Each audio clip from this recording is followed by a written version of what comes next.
Spoiler warning, this video will contain One Piece and Naruto spoilers. You have been warned. At the end of the video I also discuss a schedule, so stick around.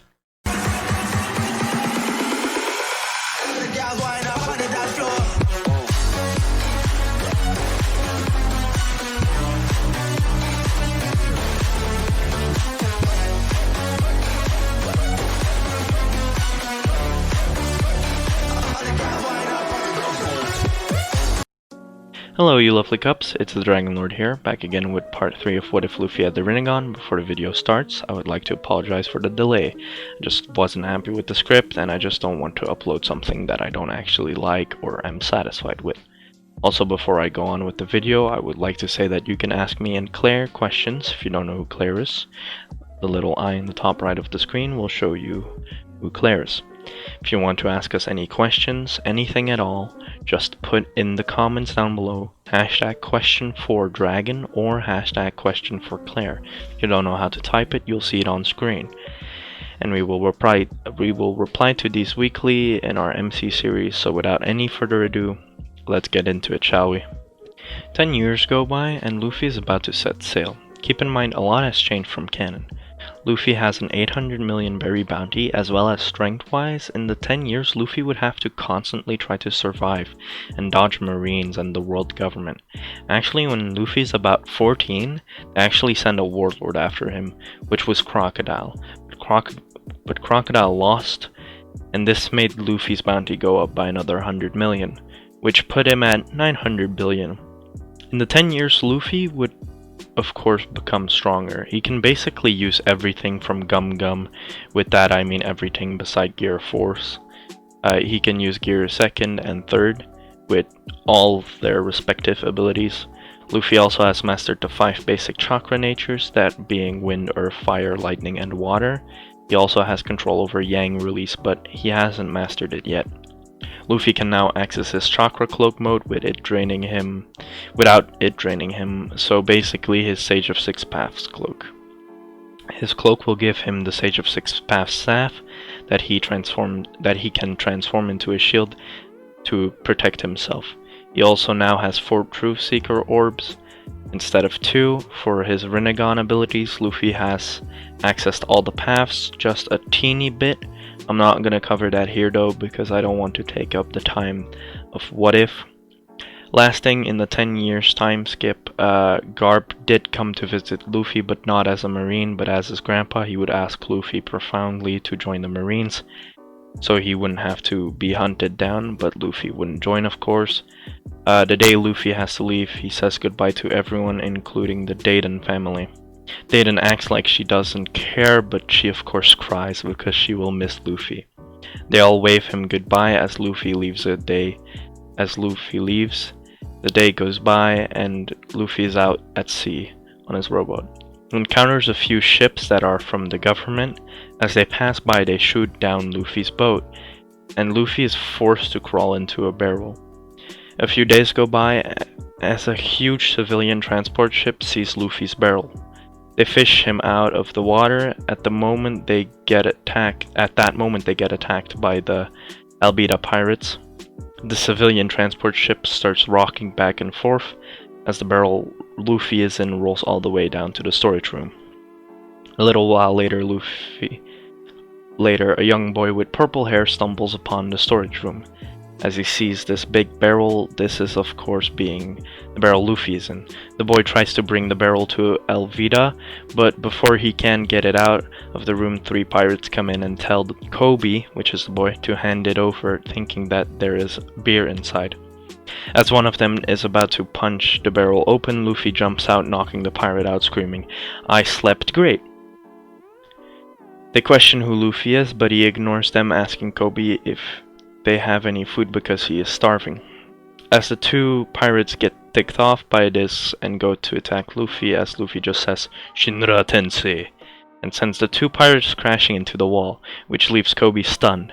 As Kobe asks what just happened and who Luffy is, Luffy explains that it's his Devil Fruit ability and that his name is Monkey D. Luffy, as the 2 pirates run away while dragging the 3rd along. Kobe warns Luffy about the threat that is about to come, but Luffy just wants to eat something and follows the scent of food. Kobe is trying to get him away though. They find the food storage as Luffy starts eating away at apples and as he asks Kobe if he is a pirate or a passenger. As Kobe explains that he is stuck working for Alvida, but Luffy keeps eating apples without really paying attention. He calls Kobe stupid, saying if you want to leave, then just leave. As the 3 pirates that Luffy beat up go and tell Alvida about what happened.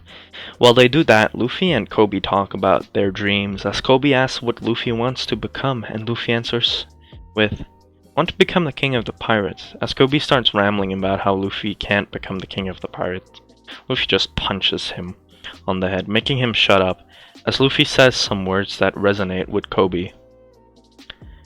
As Kobe says that he will become a great marine and that someday he will capture Alvida himself, when all of a sudden the roof collapses in and Alvida says, "Who is that you're planning on capturing, Kobe?" As Kobe's trembling when Alvida sees Luffy and his sword, she thinks he's Zoro, but after thinking for a second, she decides that he isn't when she asks Kobe who is the prettiest on the seas. When Kobe is still trembling and doesn't know what to say, Luffy butts in and says, "Hey Kobe, who's that fat lady?" As everyone around is just shocked at what Luffy just said. As Alvida's enraged and is about to hit Luffy, he dodges, picking up Kobe and going to the surface of the ship. He makes quick work of all the pirate goons, as Alvida is shocked by this. Kobe asks Luffy what he is, and Luffy tells him that he ate the gum fruit and the rinnegan no mi fruit, which made him rubber and able to control specific forces. Specific forces is just a rundown version of it, by the way. He explained that, but Alvida then showed up scaring Kobe with her presence. She explains that she heard of devil fruits, but that she didn't have any evidence of their existence before today. As she asks Luffy what he is, and he explains that he is a pirate, as Kobe exclaims that Alvida is the ugliest thing on the seas. He tells her that he's leaving her pirate crew and that he is becoming a marine, and then he's gonna capture crooked pirates like her. As she's about to hit him, Luffy captures the massive club with one hand and breaks it, as Alvida is shaking in her boots. As she asks who he is, Luffy just says, "My name is Monkey D. Luffy." This makes one of Alvida's crew members grab out a bounty and scream out to her that he has a 900 billion berry bounty, and that he is hunted by the government and the celestial dragons. Nami hears this but decides to leave. Well, she doesn't hear the specific part of Monkey D. Luffy, but she hears the bounty. As Alvida decides to punch Luffy, all Luffy says is, "Six paths, gum rocket punch," as Luffy stretches out his arm, and as it flies toward Alvida, it gains speed by both the elasticity, speeding it up, and the fire that coming out of Luffy's fist. And it hits Alvida, sending her flying even further than in canon, so she doesn't fall on her crewmate. As the Marines show up, attacking the 2 ships, Luffy and Kobe leave on their own ship. While dropping it, they see another ship, this being the ship Nami is in. They make eye contact, but nothing really happens as Luffy and Kobe escape. Kobe and Luffy talk about Zoro, and Luffy decides he wants to invite Zoro on his crew, so they set sail for the marine base that Zoro is captured at. They arrive at the marine base, and as they are strolling around town, they want to go visit Zoro. They spot Zoro, and as they are talking, Zoro calls out to them, telling them to leave, as a little girl jumps over the wall and tries to hand Zoro some rice balls. But then 3 people come through the gate, Captain Morg's son and 2 Marines. Morg's son, Helmeppo, grabs a rice ball and eats it, but finds it too sweet. He starts kicking on the other one. As he calls them disgusting, he tells the Marine soldier to throw the girl over the wall. As he does, Luffy catches her. Luffy goes up to Zoro after the trio leave, and talks with Zoro. Zoro then notices the blade that Luffy carries around and its ominous aura. Well, he doesn't really recognize the blade because remember, Luffy always wiggles it in the purple ceiling cloth, but he can sense the blade in a kind of way, swordsman way. Before Luffy leaves, Zoro asks him to pick up the remains of the rice ball and give it to him. As Luffy does, Zoro calls it delicious. Luffy tells him that this to the little girl, who is of course grateful. As the girl explains what really happened, Helmeppo, who is the Captain Morgan's son, made a ruckus and took the fall, and Zoro took the fall for the girl and her mother. While they are talking inside, Helmeppo is causing another ruckus. As Luffy walks in the bar, Helmeppo is explaining how he's bored and that he will just have Zoro executed. This really pisses off Luffy, who punches Helmeppo so hard it sends him flying into the wall. As Helmeppo exclaims that Luffy will pay for this, Kobe holds Luffy back while Helmeppo escapes to his father. As Luffy approaches Zoro and invites him to his crew, of course Zoro refuses this, but Luffy then says that he heard that Zoro was one of the greatest swordsmen around, which Zoro says that he is, but that he won't join pirates. And that Helmeppo took his swords. Luffy tells Zoro that he is gonna take his swords back so that he has to join, which surprises Zoro. Luffy storms the building as Helmeppo gets scolded by his father, who then proceeds to kill a marine that disobeyed his order. As he is about to kill a marine that accidentally scratched a statue, as he is about to finish him off, Luffy flies in, breaking the statue. This upsets Captain Morgan as he wants Luffy dead. Luffy kidnaps Helmeppo to find Zoro's swords as Morgan is about to go after Luffy, but a marine points out that someone is in the crucifixion yard, which is where Zoro is tied up. As Kobe is trying to untie Zoro, he explains what happened, which makes Zoro see Luffy in a new light. As Morgan and the other marines show up to kill Kobe for untying Zoro. Meanwhile, Luffy finds Zoro's swords as they are about to get shot. Luffy jumps in the way, deflecting all the bullets back to them. As Zoro asks Luffy who he is, Luffy of course says, "My name is Monkey D. Luffy," as he always does, "and I'm gonna become the king of the pirates." One of the marines then says that he is the kid with the 900 million berry bounty, which makes Morgan kinda shiver, and it surprises Zoro, as Luffy persuades Zoro to join by only giving him two options. Zoro accepts and joins Luffy. This is when Luffy uses Hinotori, which, when he takes the purple sealing cloth off it, Zoro can instantly notice that it's a legendary sword, as Luffy slashes the ropes that tie Zoro in an instant, and before that, Zoro realizes that the ropes fell. Luffy would already have sealed Hinotori in the purple cloth again. While Luffy did this, Morgan would have explained what devil fruits are as the soldiers charge Zoro. Zoro blocks all of them in an instant. Luffy blasts all of them away with Shinra Tensei, as he then proceeds to activate his Chakra Cloak mode, as when he did this, Captain Morgan would all of a sudden start getting beat up by nothing. Luffy used this Limbo ability, but doesn't quite understand how it works. As Morgan is basically on the verge of death, Helmeppo comes out with Kobe at gunpoint, but Kobe tells Luffy that he shouldn't listen to Helmeppo and that he isn't afraid to die. Luffy then starts a gum pistol, but Morgan stands up and is about to hit Luffy when Zoro interferes and they both finish off their respective targets. As Zoro tells the other marines to bring it on, they all start cheering. Zoro falls over, saying that he is famished and he could use some food.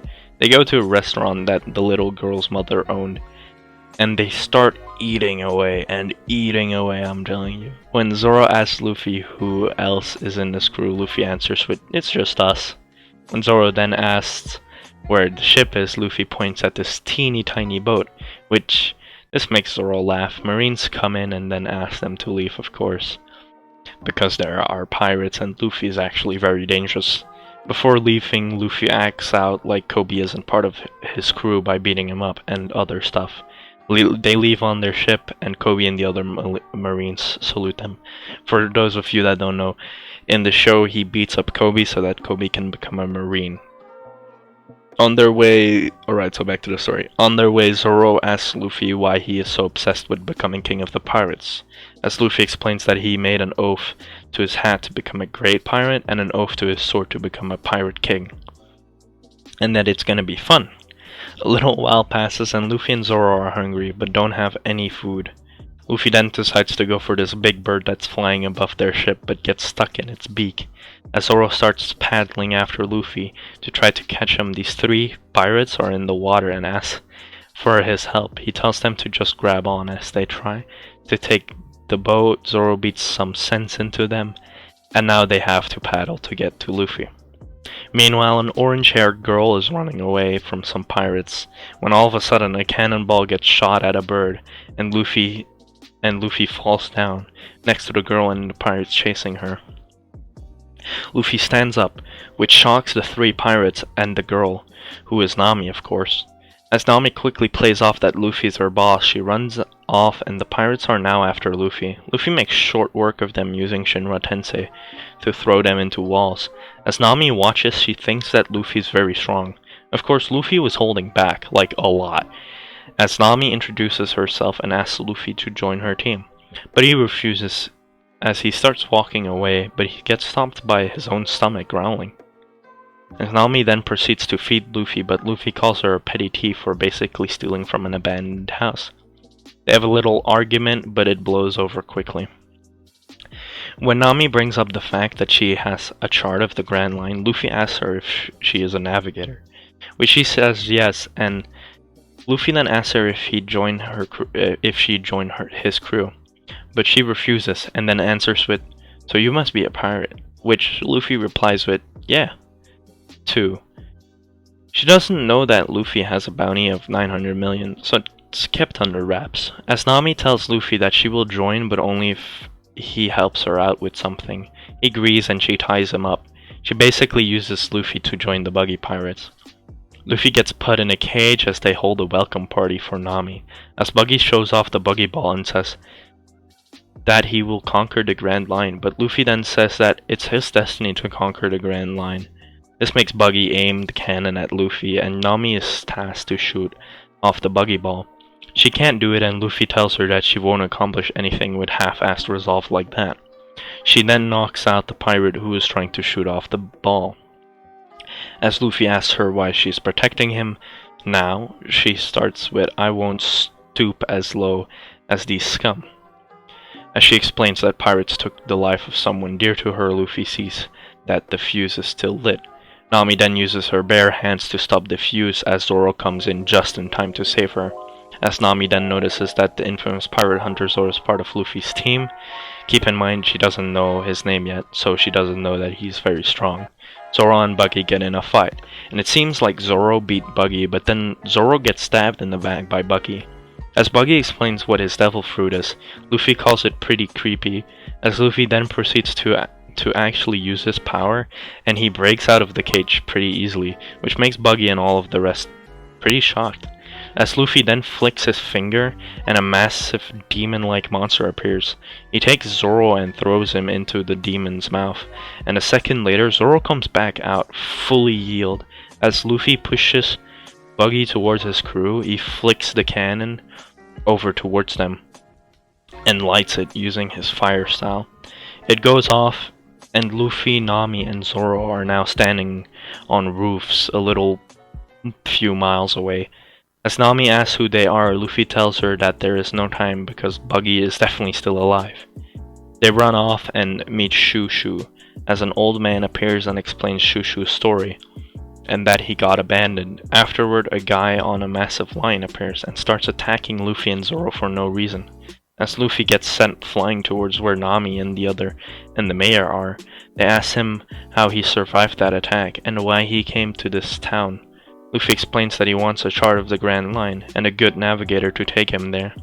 As Shushu protects the shop, he bites the weird animal cosplaying man, which they leave, and Zoro's passed out because of fatigue and hunger.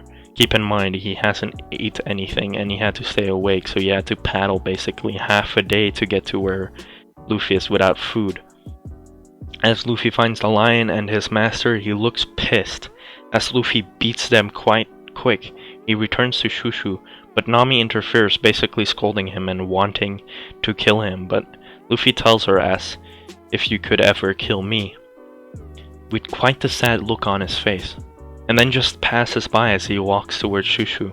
As Luffy puts down a bag of pet food and tells Shushu that it's all that he could save, and that the lion ate the rest, as the dog leaves with the bag. Nami then sees Luffy in a new light because she thought that all pirates destroy and pillage and all of that, but now she thinks that Luffy is different. Miss Nami then apologizes, but Luffy tells her it's okay. But then the mayor goes on a rant that he is no longer gonna let Buggy do as he pleases, when all of a sudden Buggy fires a special Buggy Ball, destroying a huge area of town. The mayor runs off to go confront Buggy, and Zoro follows. Luffy asks Nami to join his crew, but she refuses, but tells him that they could team up for the time being. As Buggy is strangling the mayor, Luffy steps in and stops him. Buggy then sees the Straw Hat as Buggy tells him to fire another Buggy Ball. Luffy uses Shinra Tensei to attract it at a higher speed, and then Gum Gum Balloon to send it back, while he also then fired Shinra Tensei after it again. This makes the Buggy Ball basically go back at the speed of sound, which hits Buggy and his crew way harder than in canon. As Nami asks what he did, Luffy explains that it's his Devil Fruit powers. Buggy would then stand up from the rubble holding a few bodies to protect himself, which disgusts Nami and Luffy. As Kabachi then pops out and starts attacking Luffy, Zoro interferes and starts fighting him, but because Zoro isn't wounded like in canon, he makes quick work of Kabachi, which upsets Buggy, as Nami sneaks in and takes the chart of the Grand Line and other treasures that Buggy was hiding. Buggy and Luffy then start fighting, and while they are, Buggy keeps asking questions about his sword and his hat. While Nami looks from a safe distance, he asks why Luffy has the strongest and most valuable sword on him, which Luffy replies with, "I got it as a gift." But this ticks off Buggy as he says, "How could you get a sword that's worth 20 million berry as a gift?" This surprises Zoro and Nami, as Luffy says, "I got them from Shanks because he told me that once I become Pirate King, then I should give them back." This surprises Buggy and all of the spectators who are watching, of course.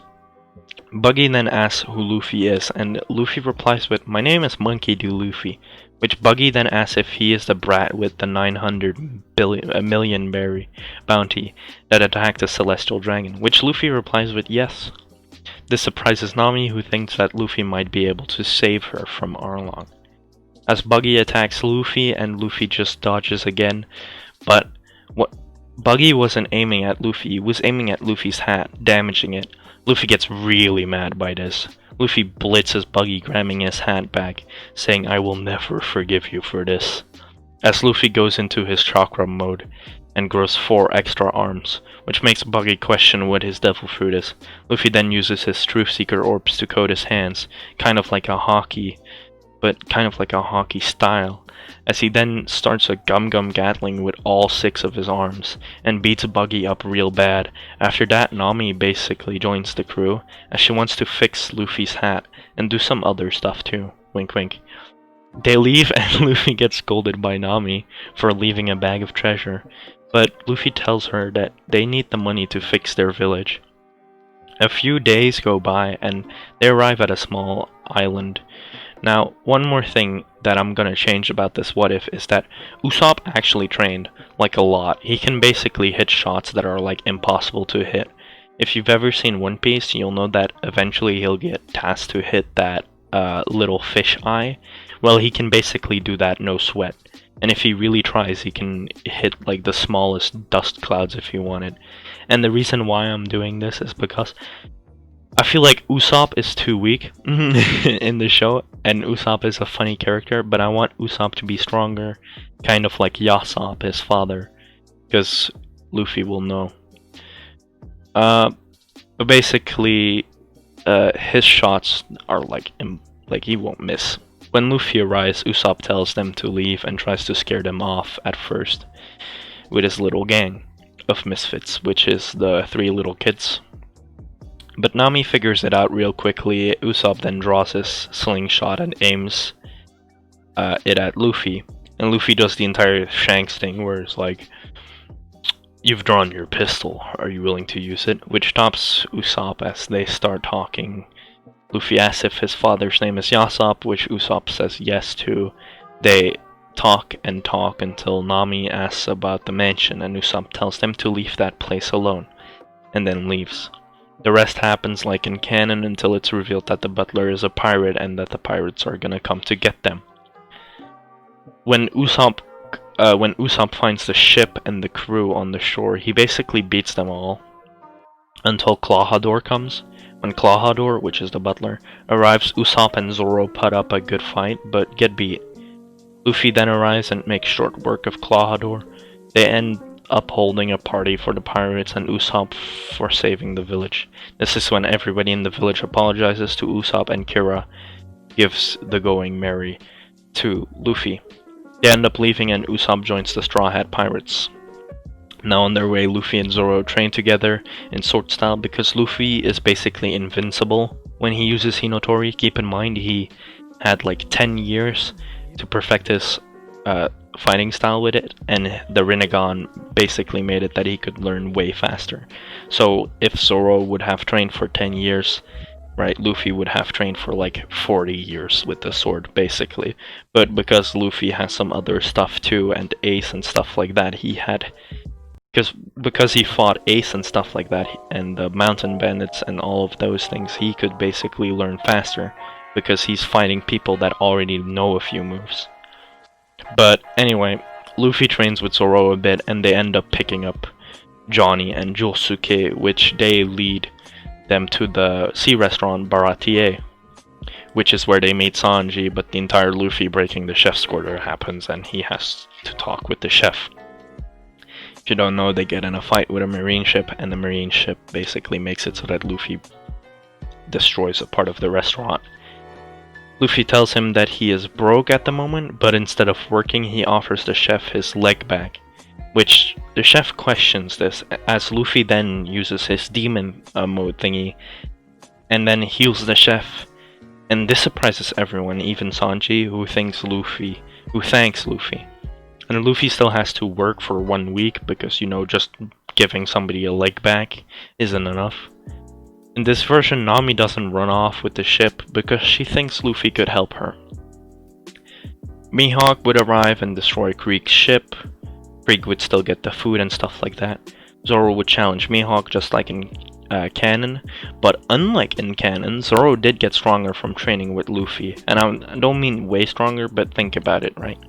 If Zoro can get stronger from fighting a little girl, Zoro can get way stronger from somebody who has the rinnegan and who has a legendary blade. So Zoro at this point would be just like how he is in Alabasta, where he can cut iron. And, you know, he would stand a way better chance than in canon, to the point where Mihawk would actually go kinda serious, and I don't mean like serious, I mean like 25%. Or like less, 20, we'll go with 20. Zoro would still lose, but Luffy would heal him and Zoro would make his entire vow that he will never lose again. Luffy would then challenge Mihawk, as he would unsheath Hinotori. And Mihawk would notice that the Straw Hat is the same as Shanks, which makes him believe that Shanks entrusted it to Luffy.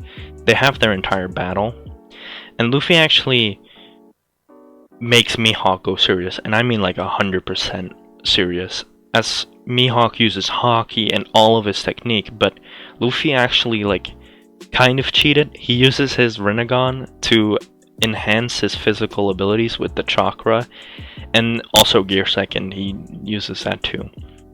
And Luffy is adapting real quick, so basically while fighting Mihawk, if Luffy did not use chakra mode and all that stuff, he would be able to take on 75% of Mihawk.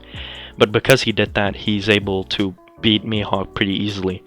And because of that, he also learned way quicker. So after their battle, Luffy would be able to take on 100% of Mihawk in his base level. That's how strong his Rinnegan learning ability is.